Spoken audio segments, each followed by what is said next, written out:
নমস্কার। কবিগুরু রবীন্দ্রনাথ ঠাকুরের রথযাত্রা। রথযাত্রার দিন কাছে, তাই রানী রাজাকে ডেকে বললেন, চলো রথ দেখতে যাই। রাজা বললে, আচ্ছা। ঘোড়াশাল থেকে ঘোড়া বেরালো, হাতিশাল থেকে হাতি, ময়ূরপঙ্খী যায় সারে সারে, আর বল্লম হাতে সারে সারে সেপাই সান্ত্রী। দাস দাসী দলে দলে পিছে পিছে চলল।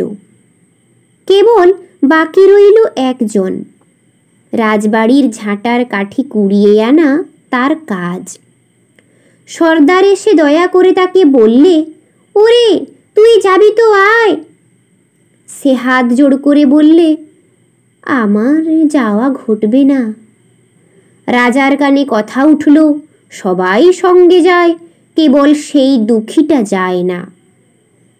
রাজা দয়া করে মন্ত্রীকে বললে, ওকেও ডেকে নিও। রাস্তার ধারে তার বাড়ি।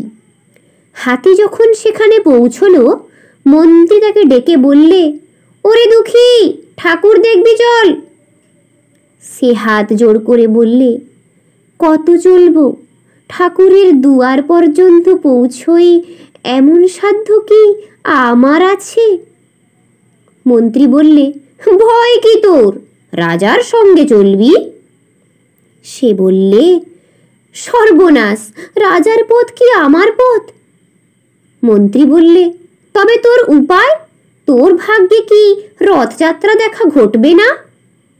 সে বললে, ঘটবে বই কি, ঠাকুর তো রথে করেই আমার দুয়ারে আসেন।